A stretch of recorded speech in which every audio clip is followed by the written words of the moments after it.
پاکستان کی جو دلچسپی ہے وہ اس بات سے آیا ہے کہ پاکستان میں پارلیمنٹ کی سطح پر کشمیر کمیٹی 1993 سے کام کر رہی ہے، اور اس حوالے سے ضروری ہوتا ہے کہ دنیا کے ساتھ رابطہ رکھا جائے۔ چنانچہ میں دیکھ رہا ہوں کہ کشمیری بھی سمندر پار مختلف ملکوں میں مصروف ہیں، ان کی تنظیمیں ہیں، ان کے مختلف فورم ہیں، اور وہاں کی کمیونٹیز کے ساتھ، وہاں کی حکومتوں کے ساتھ، پولیٹیکل پارٹیز کے ساتھ ان کے روابط ہیں۔ ایسے مواقع پر جو کشمیر کی کمیٹی کے وفود ملک سے باہر جاتے ہیں تو یہ بھی اس حوالے سے ایک رابطے کا کام دیتی ہے تاکہ جو فوری طور پر صورتحال ہے اس سے بھی دنیا کو آگاہ کرے اور اس میں اپنے موقف اور اپنی پوزیشن ان کے سامنے واضح کرے، ان کی حمایت حاصل کرنے کی کوشش کرے، اور تحریکوں کو جاری رکھنا، اس کو تسلسل دینا اور اس میں دوام و استمرار پیدا کرنا، اس کے لیے ضروری ہوتا ہے کہ وفود پوری دنیا میں کام کریں۔ لندن کا 5 دن کا جو آپ کا یہ دورہ ہے، آپ اپنے گروپ کے ساتھ آئے ہیں، مختلف جماعتوں کے ساتھ کے جو ان کے نمائندگان جو ہیں وہ لے کے آئے ہیں، اس کو سر کس رنگ میں دیکھتے ہیں؟ کیا اس میں مثبت چیز جو ہے وہ کیا دیکھتے ہیں آپ؟ میرے خیال میں ہمیں جو اس حوالے سے یہاں پذیرائی ملی ہے، چاہے پارلیمنٹ کے اندر ہو چاہے پارلیمنٹ سے باہر جو یہاں پر فورم ہیں، تو لوگوں نے دلچسپی لی ہے اور لوگوں نے پاکستان کی کمیٹی کے خیالات کو سنا ہے، اور اس فورم پر انہوں نے مختلف سوالات کیے ہیں، اور جو نئے سوالات ابھرے ہیں صورتحال کے حوالے سے، تو اس میں اس وقت کی موجودہ جو انڈیا کی پالیسی ہے، جو پاکستان کے اندر 2001 سے چلنے والی پالیسی ہے، اس نے کہاں پر کشمیر پالیسی کو متاثر کیا ہے، ہم اس کی بحالی کے لیے کیا کر رہے ہیں یا کیا کر سکتے ہیں، کیا بڑا چیلنج ہمیں درپیش ہے، تو وہ ساری صورتحال انہوں نے ان کے سامنے رکھی ہے، اور خدا کا فضل ہے ان کی طرف سے بڑا حوصلہ افزا جواب ملا۔ ابھی کچھ دیر پہلے آپ نے ہائی کمیشن میں خطاب، ایک صحافی جو ہے ان کے سوال کے جواب میں آپ نے یہ کوئی خوشی کا اظہار نہیں کیا، اور آپ نے سارا جو بات ہے وہ آپ نے کہا کہ یہ ہائی کمیشن جو ہے اس کا جواب دے سکتا ہے۔ آپ خوش ہیں؟ آپ کیا سمجھتے ہیں کہ آپ کا جو یہ جو دورہ ہے اس سے پاکستان میں کچھ آپ حاصل کر کے جا رہے ہیں، اور یہاں پر جس طرح کہ آپ کی یہاں کے حکومتی نمائندگان جو ہیں ان سے میٹنگز ہونی چاہیے تھی، ممبران پارلیمنٹ سے ملنا چاہیے تھا، اس قسم کی کوئی ہونی چاہیے، تو آپ کمی محسوس کر رہے ہیں اس بارے میں کچھ؟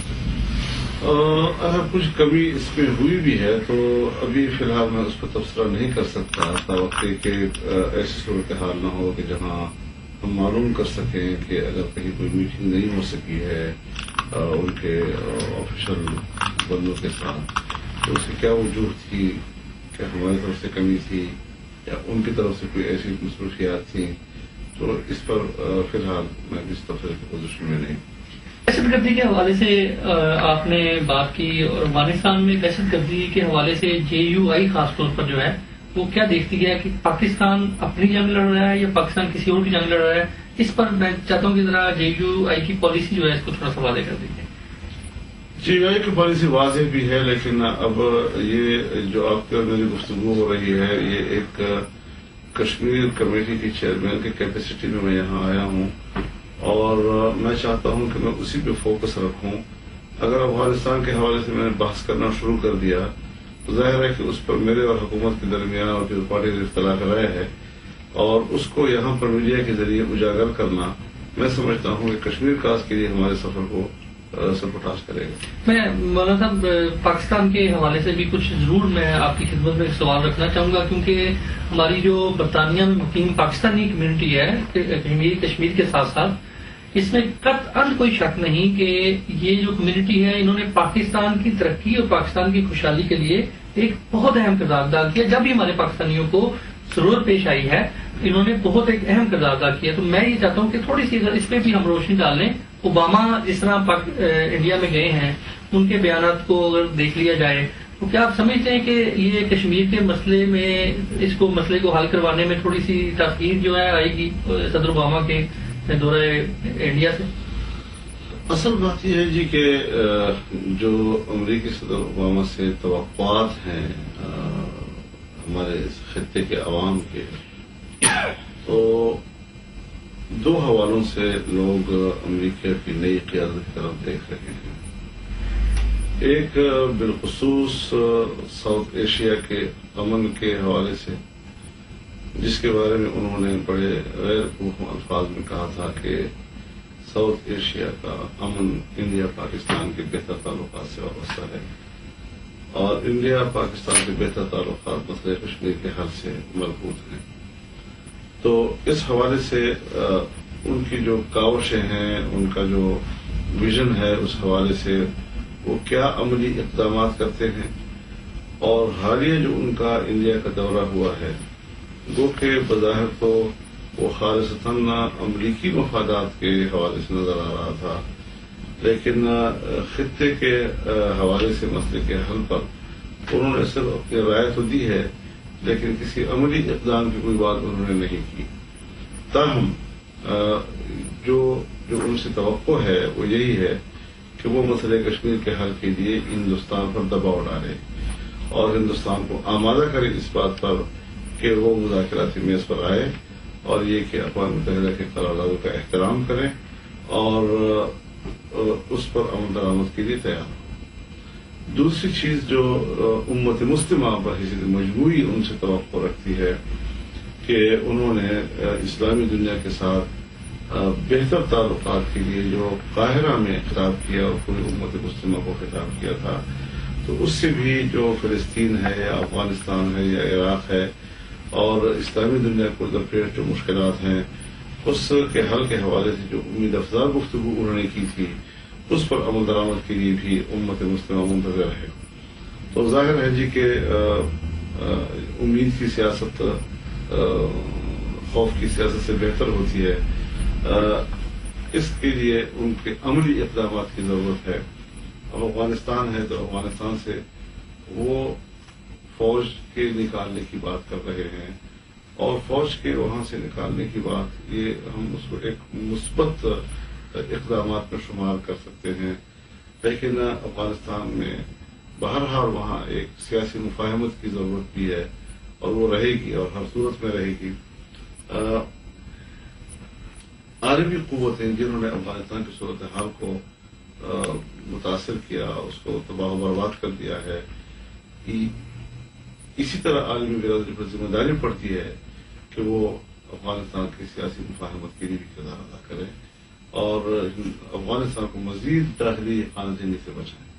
برطانیہ کے بارے میں بھی تھوڑا سا چاہوں گا کہ تھوڑی سی روشنی اگر ڈال دیں کہ کشمیر کے مسئلے کے حل کے حوالے سے برطانیہ کی کارکردگی کو آپ کس طرح دیکھتے ہیں، اور کیا سمجھتے ہیں کہ برطانیہ کردار ادا نہیں کر رہا، اور اگر برطانیہ کردار ادا کرتا ہے کیا سمجھتے ہیں کہ مسئلہ حل ہو سکتا ہے؟ دیکھیے، بالخصوص مسئلہ کشمیر کے بارے میں برطانیہ کا کردار یا امریکہ کا کردار، یہ ایک سفارتی اثر رسوخ کی حد تک تو ہو سکتا ہے، لیکن براہ راست اس مسئلے میں مداخلت، اس پہ کچھ رکاوٹیں موجود ہیں۔ تاہم پاکستان بین الاقوامی ثالثی یا کسی بھی ملک کی ثالثی کو قبول کرنے کے لیے تیار ہے، اپنا موقع دے چکا ہے۔ اگر رکاوٹ ہے تو اس میں ہندوستان رکاوٹ ہے کہ وہ ثالثی کا انکار کر رہا ہے۔ تو اگر برطانیہ ہو اور وہ مسئلے کے حل میں کردار ادا کرنا چاہتا ہے، آگے بڑھنا چاہتا ہے، تو پاکستان تو خوش آمدید کہے گا اس کو۔ اور چونکہ قضیہ کشمیر جو ہے وہ تقسیم ہند سے تعلق رکھتا ہے، اور اس کے جو پس منظر ہے اس سے جتنا برطانیہ آگاہ ہے اور جتنا ادراک خود مملکت برطانیہ کو ہے، شاید اتنا ادراک کسی دوسرے ملک کو نہ ہو۔ ٹھیک ہے، مسئلہ کشمیر پر آپ نے یہاں پر مختلف کشمیر کی جو سیاسی پارٹیاں ہیں اور قیادتیں ہیں ان سے آپ نے بات کی ہے، پاکستان کی کارکردگی پر وہ مایوس ہیں۔ اس پر میں چاہوں گا تھوڑا سا روشنی ڈال دیجیے کہ آپ سمجھتے ہیں کہ آپ ان کی بات سے اتفاق کرتے ہیں کہ پاکستان کو جو کردار ادا کرنا چاہیے مسئلہ کشمیر کو حل کروانے کے حوالے سے، وہ کردار پاکستان ادا نہیں کر رہا؟ دیکھیے، جس طرح میں مختلف فورم پر یہ کہہ چکا ہوں کہ سوویت یونین کے افغانستان میں آنے کے بعد سے پاکستان عالمی سطح پر تبدیلیوں سے متاثر ہوتا رہا ہے، اور سوویت یونین کے خاتمے کے بعد تو بڑے بڑے تغیرات اور انقلابات عالمی سطح پر ابھرے، اور بالخصوص 9/11 کے بعد تو عالمی قوتوں کی ترجیحات ہی تبدیل ہو گئی۔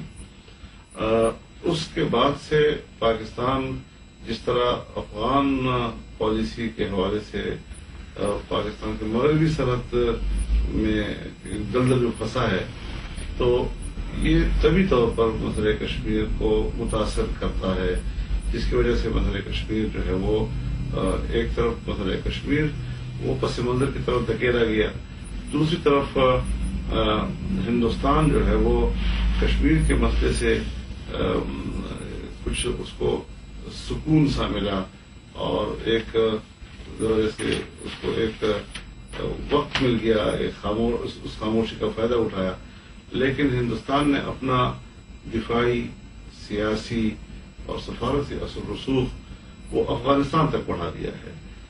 اب افغانستان کے اندر ہندوستان کا کردار یہ امریکہ یا بین الاقوامی قوتوں کے لیے تو قابل قبول ہے، لیکن پاکستان کے لیے کسی قیمت پر قابل قبول نہیں ہے۔ تو یہ بذات خود پاکستان کے لیے ایک نئی صورتحال درپیش کر رہا ہے، اور اس حوالے سے بڑی ذہانت کے ساتھ پاکستان کو ان حالات سے نکلنا ہوگا تاکہ بھرپور طور پر کشمیر کی طرف اپنی توجہ مرکوز کر سکے اور اپنی توانائی اس طرف پلٹ سکے۔ سر یہ بھی بتائیے گا کہ مختلف تجزیہ نگار جو ہیں جن کا تعلق انڈیا سے ہے اور جو برطانوی انگلش میڈیا سے بھی تعلق رکھتے ہیں، وہ اکثر اوقات یہ تجزیہ دیتے ہیں کہ آزاد کشمیر اور مقبوضہ کشمیر کے اندر سیاسی پارٹیاں جو ہیں جو کشمیر سے تعلق رکھتی ہیں ان میں آپس میں اتفاق نہیں ہے اور وہ اختلافات رکھتے ہیں، اور کئی بار وہ ان کی میٹنگ جو ہیں وہ انڈین گورنمنٹ سے ہوتی ہے، ایک پارٹی جا رہی ہوتی ہے ایک پارٹی نہیں جاتی، تو آپس میں اتفاق نہ ہونے کی وجہ سے بھی ہماری کمزوری آپ سمجھتے ہیں کچھ ظاہر ہے؟ میرے خیال میں جو مقبوضہ کشمیر کے اندر آل پارٹی حریت کانفرنس میں دو گروپ بن گئے، ایک گروپ نے مفاہمت کو ترجیح دی اور انہوں نے مذاکرات کا راستہ اختیار کیا، اور دوسرے گروپ نے اس کا انکار کر دیا۔ پاکستان بھی اس وقت انڈیا کے ساتھ مذاکرات کے موڈ میں تھا، اور وہاں پر جو تشدد کا ایک ماحول ہے اس سے نکلنا چاہتا تھا، لیکن وہ صورتحال ایک سر سے تبدیل ہو گئی ہے اس وقت، اور وہاں جو گروپنگ تھی اب وہ دوبارہ ایک موقف کی طرف قریب آ رہے ہیں، اور اس وقت جو وہاں پر نئے انتفاضے کا آغاز ہوا ہے تو آل پارٹیز حریت کانفرنس کے دونوں گروپ جو ہیں وہ اس انتفاضے کو سپورٹ دے رہے ہیں، اس کے پشت پر ہیں، اور ایک دم سے ان کے موقف میں ایک قرب واپس بحال ہو رہا ہے۔ آج تک جتنے بھی کشمیر کی پارلیمانی پارٹیاں لے لیں، کمیٹیاں لے لیں، یہ جو کچھ بھی دے لیں، ان کے دورے اور ان کے جو بھی اقدامات ہوتے ہیں ان سے ہمیں آج تک حاصل جو ہے وہ کچھ کلیئر طور پہ نظر نہیں آ رہا۔ ناظرین کے حوالے سے میں بات کرنا چاہ رہا ہوں، آپ کیا سمجھتے ہیں کہ ابھی آپ کی قیادت میں آپ نے ابھی تک کوئی ایسا قدم اٹھایا ہو جس سے ہم یہ فخر محسوس کرتے ہوئے بتا سکیں اپنی عوام کو کہ ہماری یہ جو پارلیمانی کمیٹی ہے یہ اقدامات اٹھا رہی ہے اور انشاءاللہ بہت جلد ہم اس نتیجے پر پہنچیں گے، یا ان فیوچر کوئی مستقبل میں آپ کوئی پلان رکھتے ہیں؟ کیونکہ یہ کمیٹی جب سے بنی ہے یا پچھلی بھی جتنی کمیٹیاں بنی ہیں کوئی سر ہمیں کوئی اس کا حاصل ملے گا؟ میں نے پہلے سوال کے جواب میں جو بات کی ہے میرے خیال میں وہ اس گفتگو کے لیے کافی ہے۔ سب چیزیں جدوجہد کے ساتھ ہوتی ہیں اور جدوجہد میں تسلسل ہونا چاہیے۔ غلط قسم کی امیدیں لوگوں کو دلا کر اور یہ کہنا کہ بھئی سورج کل صبح شروع ہونے والا ہے اور آزادی سے وہ آ جانے والی ہے، اس طریقے سے لوگوں کی امیدوں کو آسمان پہ چڑھا دینا اور گراؤنڈ پر ایسی صورتحال نہ ہو، یہ بھی کسی قوم کے ساتھ بہت بڑی زیادتی ہوتی ہے۔ اس حوالے سے جو مسئلہ کشمیر کے لیے مشکلات پیدا ہوئی اور جو اس کی جو کشمیریوں کی جدوجہد آزادی کو اجاگر نہیں کیا جا سکا. مثلا کشمیر جو ہے وہ پس منظر میں جا رہا تھا. تو اس کشمیر کمیٹی نے اس کو دوبارہ اجاگر کرنے اور پاکستان کی پالیسیوں کے لیے کشمیر کو محور بنانا اور اس کو ترجیح اول پہ لانا، اس پر ہماری توجہ ساری مرکوز رہی ہے. اور الحمدللہ میں سمجھتا ہوں کہ ہم نے 2 سالوں کے اندر یہ ہدف کسی حد تک حاصل کیا ہے، لیکن مکمل طور پر اس ہدف کو حاصل کرنے کے لیے ہمیں مزید بھی کام کرنے کی ضرورت پڑے گی. پاکستان کی اس وقت موجودہ حکومت جو ہے اس کے حوالے سے ٹھیک ہے آپ اس وقت انعاق میں ہیں، آپ حکومت میں اس وقت شامل ہیں. کشمیر کے حوالے سے میں چاہوں گا کہ جیسا کہ یہ بڑا ایک اچھا مثبت قدم دیکھنے میں آیا کہ مختلف سیاسی جماعتوں کے ممبران جو ہیں وہ آپ کی اس کمیٹی میں شامل ہیں اور وہ آئے ہیں. اب کشمیر کے مسئلے کو حل کروانے کے حوالے سے تو یہ سیاسی جماعتیں اکٹھی ہو گئی ہیں. پاکستان کے عوام کے مسائل کو حل کروانے کے حوالے سے، عوام کو بحرانوں سے نکالنے کے حوالے سے آپس میں اتفاق نہیں رکھا جا رہا. اس کی وجہ تھوڑا سی بیان کریں. میرے خیال میں اس میں کوئی رکاوٹ پاکستان میں نہیں ہے، اور حزب اختلاف اور حزب اقتدار ہمیشہ جمہوریت میں ہوتی ہیں اور وہ ہر معاملے پر اختلاف ہے اور تنقید بھی کرتی ہیں. لیکن پاکستان میں اس طرح کی کوئی محاذرائی موجود نہیں ہے، کوئی تلخ تعلقات نہیں ہے. اختلاف کے باوجود باہمی رابطے بھی ہیں، تنقید کے باوجود باہمی مشاورت کا سلسلہ بھی چل رہا ہے. تو یہ تو کسی ملک اور پھر جمہوری ملک اور وہاں کے جمہوری ماحول سے وابستہ عام باتیں ہیں. اختلاف بھی ہوتا ہے اور اتفاق رائے بھی چلتا ہے، لیکن سب اس پر متفق ہیں کہ ملک کا جمہوری نظام اس کو مستحکم کرنا چاہیے، عوام کے اندر خود اعتمادی بڑھانی چاہیے. اور جو مشکلات ہمیں درپیش ہیں، ظاہر ہے جی کہ اس کے عوامل صرف ہمارے داخلی نہیں ہیں بلکہ خارجی عوامل بھی ایسے ہیں کہ جو ہمارے ملک کے اندر مسائل ہمارے لیے پیدا کر رہے ہیں. آپ جمہوریت کے قائل ہیں، آپ سمجھتے ہیں کہ JUI جو ہے یہ ایک جمہوری جماعت ہے؟ تو ڈکٹیٹر ہے کیا ہے جو پاکستان سے قیام سے لے کر آج تک الیکشن میں حصہ لیتی رہی ہے اور مسلسل پارلیمنٹ کا حصہ رہی ہے اور صوبوں میں حکومتیں کی ہیں، حکومتوں میں شامل رہے ہیں، مرکز میں حکومتوں میں شامل رہے ہیں اور ایک مسلسل تاریخ ہے. اس کو آپ اس کو جمہوری کی راہ کوئی اور عنوان دے سکتے ہیں؟ آپ نہیں سمجھتے مولانا صاحب کہ کسی بھی پارٹی کے اندر ایک جمہوری طریقے سے الیکشن کروا کر اگر اپنی قیادت کو چنا جائے تو اس کو ہم جمہوری جماعت کہیں گے، یا اس طرح آپ سمجھتے ہیں کہ باہمی اتفاق سے قیادت جو ہے وہ خود ہی بیٹھ کر اگر اپنا قائد چن لے تو اس کا، کیونکہ پاکستان کے اندر سوائے جماعت اسلامی کے ابھی کوئی آپ بھی شاید ہو سکتا ہے اتفاق کریں اس بات سے کہ کوئی بھی سیاسی جماعت جو ہے وہ ابھی تک الیکشن کروا کر اپنی قائد جو ہے وہ چننے میں کامیاب ہے. آپ جمعیت علماء اسلام کو پہلے اسٹڈی کریں. مشکل یہ ہوتی ہے کہ آپ مذہبی جماعتوں کو اسٹڈی ہی نہیں کیا. میں ایک بات دعوے کے ساتھ کہتا ہوں، کسی کو ناراض کرنے کے لیے نہیں کہہ رہا، کہ کوئی پارٹی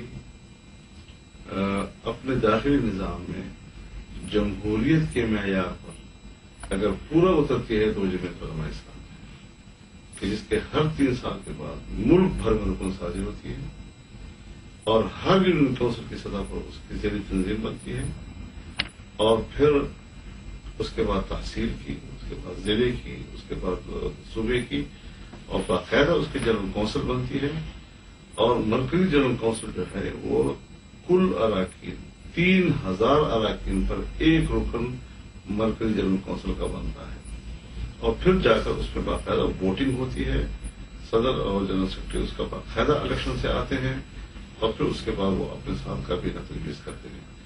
یہ ہمارے ایک دستوری عمل ہے اور جس میں کبھی ماشاء اللہ کے زمانے میں بھی کبھی تعطل نہیں ہے. یہ بات بتا رہا ہوں، کسی ماشاء اللہ کے اندر بھی ہمارے اس عمل میں کوئی تعطل نہیں آیا. اگر پارٹیوں پر پابندی لگی ہے تو ہم نے متبادل ناموں کے ساتھ کام کیا ہے، لیکن جماعت کے اندر عمومی رکن سازی اور عمومی رکن سازی کی بنیاد پر بنیادی یونٹ سے لے کر مرکز تک باقاعدہ انتخابات کیے ہیں اور کوئی ہمارا عہدیدار آج تک جو جس کے لیے الیکشن لڑنا ضروری ہوتا ہے وہ بغیر انتخاب کے نہیں ہے. سیاست اور جمہوریت سیاست اور مذہبی سیاسی پارٹیوں سیاسی پارٹیوں اور جمہوریت میں ذرا تھوڑا سا اگر آپ سے تفصیل جاننے کی کوشش کی جائے تو اس کو ہم آپس میں ملا سکتے ہیں؟ سیاست اور مذہب کو آپس میں اگر ملایا جائے تو آپ اس میں کچھ سمجھتے ہیں کہ کوئی اس میں غلط بات نہیں ہے؟ اصل میں سیاست کس چیز کا نام ہے؟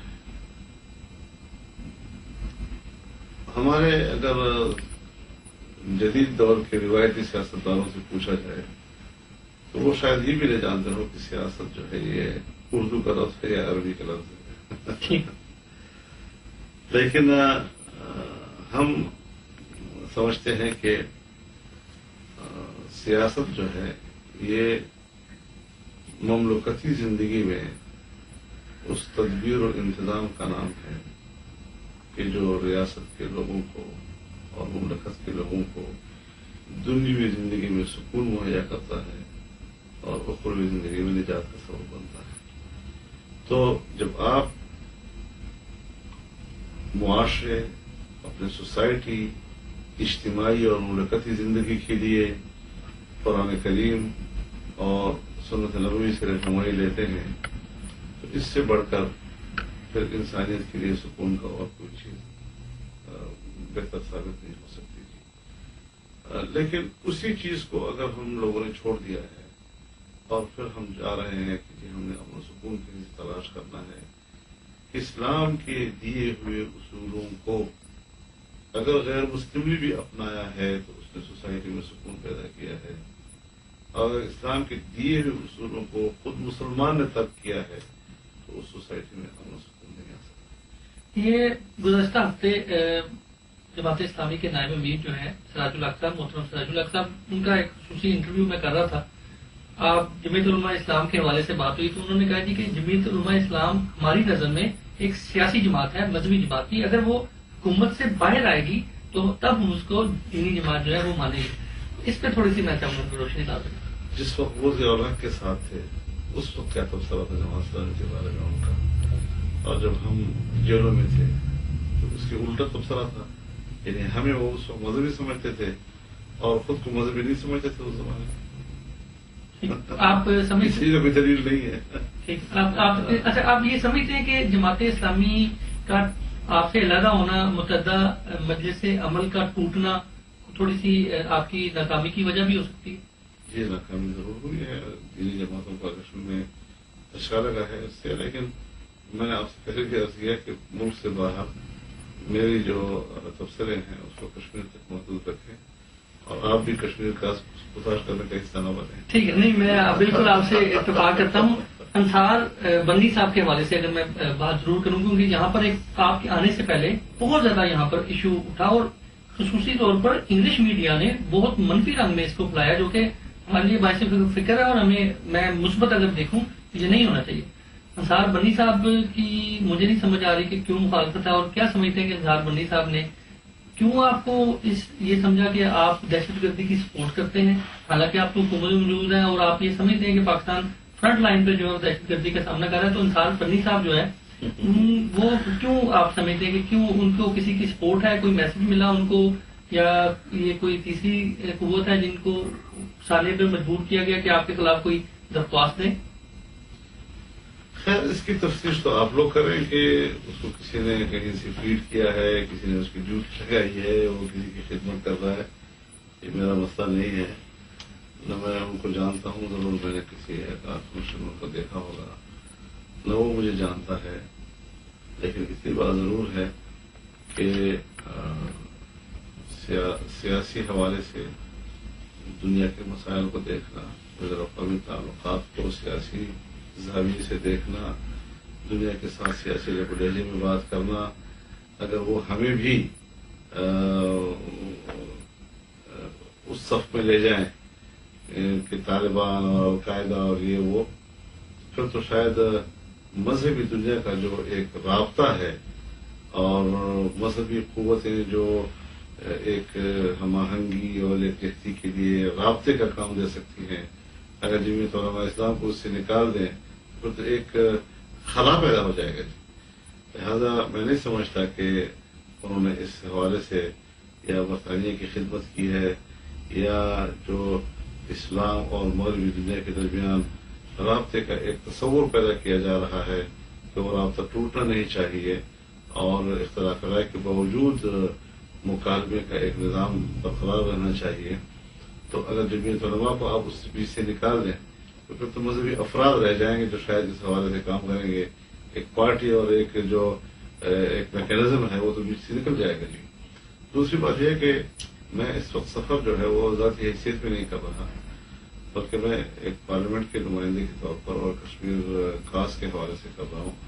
تو ان کی اس گفتگو سے جو ہے وہ کشمیر خاص کو بڑا دھچکا لگا ہے اور میں نے یہاں محسوس کیا ہے کہ یہاں جو پاکستانی کمیونٹی ہے یا کشمیر کمیونٹی ہے اس کو شدید ناراضگی ہوئی ہے. اس سے شاید اس کو اندازہ نہ ہو اور دو چار لوگ شاید ان کے سامنے کہیں کہ آپ نے بڑے زبردست کام کر دیا, لیکن مجبوری طور پر یہاں کے قوم نے, یہاں کے لوگوں نے, مسلمانوں نے, پاکستانیوں نے, کشمیریوں نے بڑی ناپسندیدگی اور نفرت کا اظہار کیا ہے. مجھے نہیں معلوم کہ انہوں نے ایسے غیر معقول بات کیوں کی ہے اور یہی وجہ ہے کہ میں اس حوالے سے جب مجھے کوئی آمادہ کرتا ہے کہ آپ بات کریں تو اس موضوع پر بولنے کو بھی وقت کر دیا سمجھتا. ابھی قاضی حسین احمد صاحب ایک معروف شخصیت آپ کے تو بڑے سے دوست ہوں گے, وہ ان کو برطانیہ آنے سے روک دیا گیا. ایک انتہائی غیر مناسب گروپ ہے انگلش میڈیا کا, ان کی اپلیکیشن پر ان کو برطانیہ آنے سے روک دیا گیا. ان کے برطانیہ داخلے پر پابندی کے حوالے سے ذرا تھوڑی سی روشنی. میں اس پر کوئی تبصرہ نہیں کر سکتا کیونکہ یہ تو میں کسی ملک کے پالیسی اور اس کے وزارت داخلہ کے معاملات میں پھر مداخلت کروں گا. یہ آپ اس پر بات کر سکتے ہیں, یہاں کے شہری ہیں اور مجھے اس کا حق نہیں پہنچتا. قاضی صاحب جو ہیں وہ ایک پارٹی کے سربراہ رہے ہیں اور اب بھی پاکستان میں اس کا ایک مقام ہے اور وہ ایک سیاسی شخصیت ہے اور اس کی سیاسی شخصیت اور اہمیت کا انکار نہیں کیا جا سکتا. لیکن بہرحال اس حوالے سے اگر ایک فیصلہ برطانیہ کی وزارت داخلہ نے کیا ہے تو وہ اپنے اختیارات کو اور ڈومینین کو خود بہتر جانتے ہیں کہ کس مصلحت کے تحت انہوں نے یہ فیصلہ کیا ہے. میں اس پر کوئی تبصرہ کرنے کی کوشش جی ناظرین, گفتگو آپ نے سنی. ابھی بریک کا وقت ہوا ہے. ابھی آپ نے دیکھا کہ کشمیر کے حوالے سے مختلف آراء جو ہیں وہ دیکھنے میں آئیں. آپ کی خدمت میں ابھی ہم نے وہ پیش کی. مولانا فضل الرحمان کیا سمجھتے ہیں اور مستقبل میں آنے والے وقت میں وہ کیا سمجھتے ہیں کہ کشمیر کا مسئلہ کیا ہوگا. وقت ہوا بریک کا. بریک کے بعد دوبارہ آ کر تھوڑا سا کشمیر کے ایشو کو بھی ٹچ کریں گے اور پاکستان میں سیاسی صورتحال اور پاکستان کے موجودہ اس وقت حالات جو ہیں ان پر ان کے خیالات جو ہیں وہ جاننے کی کوشش کرتے ہیں. ملتے ہیں بریک کے بعد. جی ویلکم بیک ناظرین, ایک بار پھر خوش آمدید کرتے ہیں آپ کو پروگرام یورپ کی آواز میں. یورپ کی آواز ہر اتوار کی رات 9 بجے آپ کی خدمت میں پیش کیا جاتا ہے. میں آپ کو ایک بار پھر بتاتا چلوں کہ وینس ٹیلی ویژن جو کہ آپ برطانیہ اور یورپ میں اسکائی 805 پر دیکھتے ہیں, پوری دنیا میں کہیں پر بھی آپ بیٹھ کر لائیو ٹرانسمیشن دیکھ سکتے ہیں www.venustv.tv پر. بات آج ہم کر رہے ہیں جمعیت علماء اسلام کے فضل الرحمان کے سربراہ مولانا فضل الرحمان سے. ان کا دورہ ہے یہاں پر کشمیر کے مسائل کے حل کے حوالے سے, اور اس کے علاوہ آج ہم بات کر رہے ہیں پاکستان پر. اور ابھی ہم نے تھوڑی سی گفتگو کی ان سے پاکستان کے حوالے سے. ذرا آپ کی خدمت میں وہ بات پیش کرتے ہیں کہ وہ پاکستان کے حوالے سے اور کشمیر کے مسئلے کے حل کے حوالے سے کیا بات کرتے ہیں. چلتے ہیں مولانا فضل الرحمان کی طرف. ایک بہت اہم کردار ادا کر رہے ہیں پاکستانی سیاست میں. آپ نے ماضی میں بھی پاکستانی سیاست میں بہت اہم کردار ادا کیا, اور بلکہ ہم نے کئی بار دیکھا کہ پاکستانی سیاست اگر کسی بحران کا شکار ہو رہی تھی تو آپ نے بر وقت مداخلت کر کے صلح صفائی کروائی اور ایک اچھا مثبت قدم اٹھایا. دہشت گردی جو ہے اس وقت پاکستان فرنٹ لائن پہ کہہ رہی ہے اور پاکستان کو دہشت گردی جیسی لعنت کا بہت زیادہ سامنا ہے.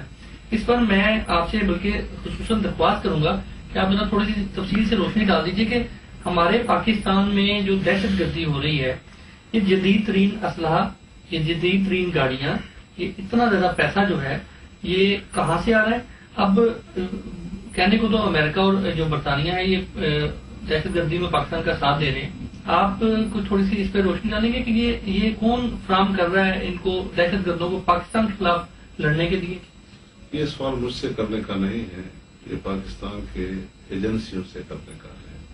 وہ اس پر بہتر معلومات آپ کو فراہم کر سکتی ہیں کیونکہ یہ زیر زمین معاملات ہیں اور ہمارا زیر زمین سیاست سے کوئی تعلق نہیں. پاکستان سر اس وقت بہت سارے بحرانوں کا شکار ہے. کیا سمجھتے ہیں کہ کب ہم اس بحرانوں سے نجات پائیں گے اور کیسے پائیں گے؟ میں تھوڑا سا چاہوں گا کہ اگر بتا دیں ہمارے ناظرین کو کہ ہمیں ہماری حکومت کو، ہماری عوام کو، ہماری سیاسی پارٹیوں کو، ہماری اپوزیشن کو، ہماری مذہبی جماعتوں کو کون سے ایسے اقدامات کرنے چاہیے کہ پاکستان جو ہے وہ خوشحالی اور خوشحالی کی طرف گامزن ہو؟ جب ہم خود اپنے فورم پر اپنے فیصلے کرنے کے قابل ہوں اور بین الاقوامی دنیا ہمارے معاملات میں مداخلت نہ کرے۔ سر، اگر اس وقت جو سیلز ٹیکس اور دوسرے جو ٹیکس عوام پر لگائے جا رہے ہیں، عوام پر آپ یہ ظلم نہیں سمجھتے؟ سر، تو ہم نے اس کی مخالفت کی ہے اور اس کو ہم نے شاید بھی کیا ہے اور سینٹ میں ہم نے اس کے خلاف ووٹ دیا۔ مگر سینٹ میں جو یہ سیلز ٹیکس جو ہے وہ پاس کیا گیا ہے، آج آپ نے غالباً آپ کو علم ہو گیا ہوگا، اور اس کے ساتھ ساتھ اسلامی نظریاتی کونسل کے چیئرمین کا تعینات ہونا، اور اس کے بعد نوٹیفیکیشن تو تھا، دوبارہ نوٹیفیکیشن آنا، اور اس کے بعد آپ یہ دیکھیں کہ سینٹ میں وہ بل جو ہے وہ پاس ہو گیا، پارلیمنٹ میں جائے گا۔ کیا سمجھتے ہیں کہ پارلیمنٹ میں بھی آپ ظاہری بات ہے مخالفت کریں گے؟ یہ پاس ہوتا ہوا نظر آ رہا ہے؟ آپ سے عرض کیا کہ یہ دونوں چیزیں ایک دوسرے سے وابستہ نہیں تھیں۔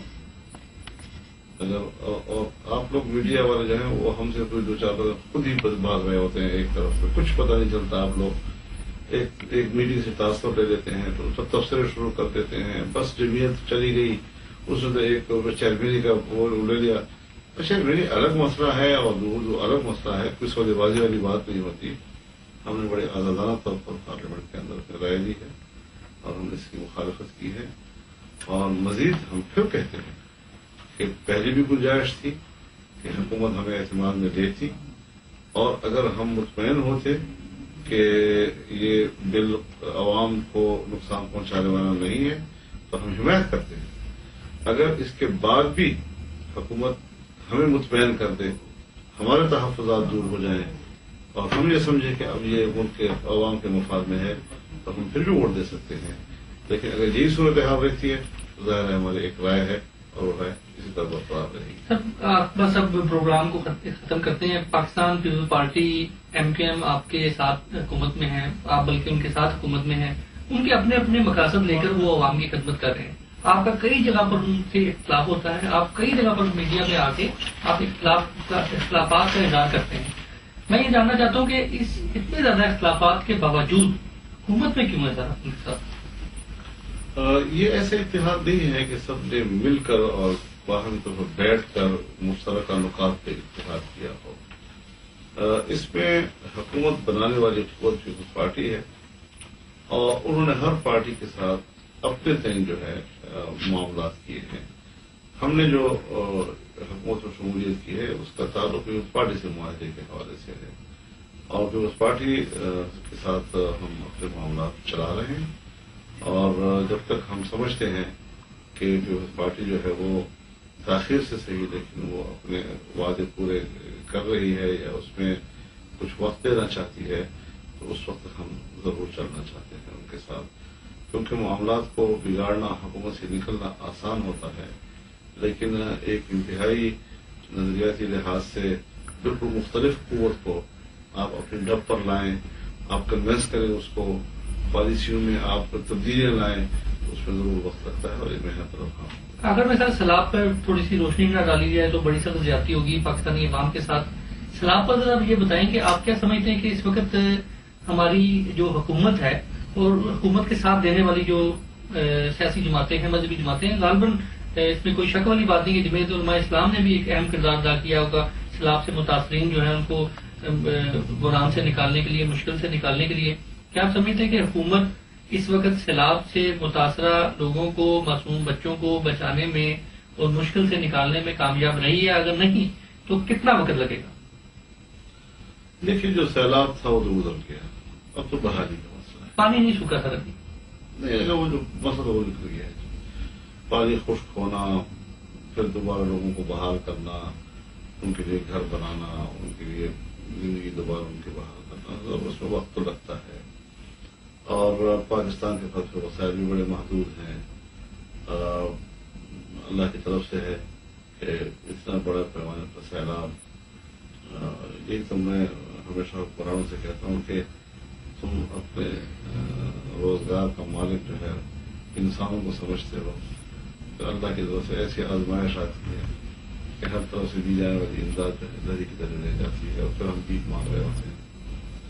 تو یقیناً یہ ایک انسانی مسئلہ تھا اور بہت بڑا انسانی مسئلہ تھا. اس میں افراد سے لے کر تنظیموں تک, رفاہی تنظیموں تک, سیاسی مذہبی جماعتوں تک اور حکومت کی سطح پر ہر سطح پر کوششیں کی گئی کہ لوگوں کو دوبارہ بحال کیا جائے اور ان کو فیسیلیٹیٹ کیا جائے. اور یہ سلسلہ شاید ایک وقت تک چلتا رہے گا. یہ نہیں کہ بحالی جو ہے تباہی ایک دم آتی ہے لیکن بحالی میں جمعیت علماء اسلام نے کیا کردار ادا کیا سیلاب سے بچانے کے لیے؟ بالکل وہی کردار ادا کیا جو ایک جماعت کو ادا کرنا چاہیے. جتنا ہمارے لوگ وسائل تھے, جتنے ہمارے کارکن تھے, وہ اب بھی مصروف عمل ہیں اور اب بھی وہ دامن پھیلا کر لوگوں سے امداد کے لیے کہہ رہے ہیں اور متاثرہ لوگوں تک پہنچا رہے ہیں. کیا آپ سمجھتے ہیں کہ کرپشن سے باہر جو پیسہ لے کے جایا گیا ہے مختلف سیاستدانوں کا, مختلف سیاسی لیڈران کا, وہ اگر پیسہ واپس آ جائے تو وہ سیلاب سے متاثرہ جو عوام ہے ان کو دوبارہ خوشحالی جو ہے مل سکتی ہے؟ کس کا پیسہ باہر ہو؟ جو کرپشن سے اس وقت ہمارے سیاسی لیڈران جو ہیں ایک دوسرے پر بلین ملین ٹریلین کا جو الزامات لگاتے ہیں, جو کہ مولانا آپ کو تو بڑی اچھی طرح اس بات کا علم ہوگا کہ کون کس پہ کتنا الزام لگاتا ہے. مسلم لیگ نون کو دیکھ لیں, پیپلز پارٹی کو دیکھ لیں. الحمدللہ میں اس دائرے سے باہر ہوں اور باقیوں کا میرے ساتھ کوئی سروکار نہیں ہے. عدالتیں جانے اور عدالتوں کا نظام موجود ہے. ہم میڈیا کی دنیا میں کسی کو کون ہوتے ہیں کہ کسی کو چور کہیں اور کسی کو الزام ہے تو پھر اس کا نظام بھی موجود ہے. عدالتیں بھی آزاد ہیں اس وقت. حکومت جو ہے دن رات عدالت ہی ڈرتی ہے. کوئی بھی کارروائی ہو تو اس سطح پر ہونی چاہیے. کسی نے اگر ناجائز طور پر ملک سے باہر دولت لایا جائے جس کا بھی ہو. اور یہ جو ہم اس قسم کی باتیں میڈیا پہ کرتے ہیں, ہم نے ملک کا امیج خود بھی خراب کیا ہے اس حوالے سے. اور بین الاقوامی دنیا جو ہے ہمیں ٹھہر ٹھہر کر امداد دیتی ہے کیونکہ ہم خود ہی پروپیگنڈا کرتے ہیں, خود ہی ایک دوسرے کو کالا کرتے ہیں, خود ہی ایک دوسرے کو ننگا کرتے ہیں اور اصلاح کے لیے کچھ نہیں کرتے جی. تو ہمیں احتساب کا نظام لانا چاہیے. احتساب کے نظام کے ہم ہاتھ میں ہیں. ہم نے اپنی پولیس پارٹی سے بھی کہا ہے کہ آپ احتساب بل لائیں, ایک مؤثر بل لائیں.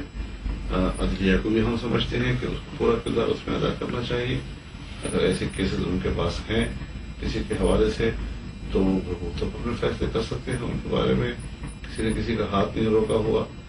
لیکن یہ کہ اب میں آنکھیں بند کر کے اس پہ تبصرے کروں اور میں یہاں گھر بیٹھے بیٹھے کسی کو چور کہوں اور گھر بیٹھے بیٹھے کسی کو کرپٹ کہوں, میں ہوتا کہوں, مجھے کیا حق پہنچا کسی کے اس طرح کی ترکشی کرنے کا. ابھی کچھ دیر پہلے آپ نے سنا, تھوڑی دیر پہلے ہی کچھ منتھ پہلے آپ نے سنا ہوا کہ تجزیہ نگاروں کے مطابق عدلیہ اور حکومت میں تھوڑا سا تصادم کی باتیں ہو رہی تھی. جسٹ 2 لفظوں میں بتا دیں کہ آپ سمجھتے ہیں کہ ان فیوچر مستقبل میں عدلیہ اور حکومت کے درمیان کوئی تصادم دیکھنے میں آ رہا ہے؟ بعض اوقات کچھ اس طرح کی فضا اور ایک ایسا تاثر عام ہو جاتا تھا, لیکن پھر وقت کے ساتھ ساتھ وہ صورتحال بیٹھ بھی جاتی تھی اور اس وقت وہاں تصادم کی کوئی ایسے تاثر موجود ہے. اپوزیشن سر اس وقت عوام کی خدمت کے حوالے سے ٹھیک کردار ادا کر رہی ہے, اپوزیشن کے حوالے سے مختصر کر. اپوزیشن بھی اس بات پر متفق ہے کہ اس جمہوری نظام کو چلنا چاہیے اور حکومت پر تنقید کرنا ان کا حق ہوتا ہے. حکومت کی کمزوری ان کی نشاندہی یا ان کی پالیسیوں کی کمزوری کی نشاندہی یہ اپوزیشن کا حق بنتا ہے, اس کا فرض بنتا ہے. تو اس حوالے سے اگر وہ فرض ادا کرتا ہے تو یہ تو جمہوریت کا ایک حصہ ہے. لیکن ہم ضرور یہ کہتے ہیں کہ ایک نظام کے حد تک اور جہاں پر ہم متفق ہیں کہ یہ چیزیں ہمارے لیے مشترک مقاصد کی حیثیت رکھتی ہیں وہاں پر باہمی تعاون بھی بہتر ہوتا ہے. ابھی متحدہ مسلم لیگ بننے میں آئی, آپ نے دیکھا ہے مختلف سیاسی پارٹیاں جو ہیں, سیاسی مسلم لیگ جماعتیں جو ہیں وہ اکٹھی ہوئی ہیں اور آل پاکستان مسلم لیگ جو کہ سابق صدر پرویز مشرف نے بھی بنائی, ان کے بھی آپس میں کوئی مذاکرات ابھی دوبارہ شروع ہو چکے ہیں. یہ بہت بڑا سیاسی گٹھ جوڑ دیکھ رہے ہیں آپ اس کو مستقبل میں؟ مسلم لیگ ہے ایسی جماعت جو ٹوٹنے اور بننے کا رقص کرتی رہتی ہے, تو آج کی بات سنی. تھینک یو ویری مچ سر, بہت شکریہ.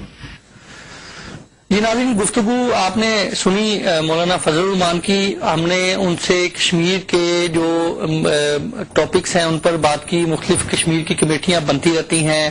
کشمیری کمیٹیاں جو ہیں وہ بننے کے بعد مختلف دورے کرتی ہیں.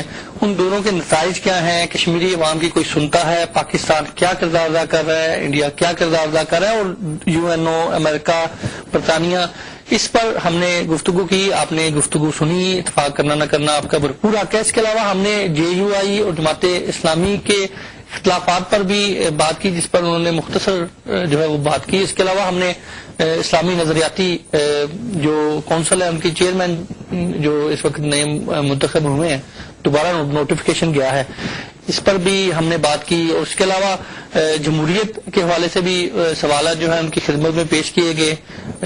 کچھ سوالوں کا تو انہوں نے کلیئر طور پہ اور تفصیل میں جواب دیا، پر کچھ سوالوں کو وہ گول مٹول کر گئے. امید ہے کہ آپ کو ہمارا آج کا پروگرام جو ہے پسند آیا ہوگا. انشاءاللہ اگلے پروگرام تک کے لیے اجازت دیجیے. اگلا پروگرام انشاءاللہ کوشش کریں گے کہ اسٹوڈیو سے لائیو جو ہے وہ آپ کی خدمت میں پیش کیا جائے اگلے اتوار کو. اگلے پروگرام تک کے لیے اجازت دیجیے. خدا حافظ.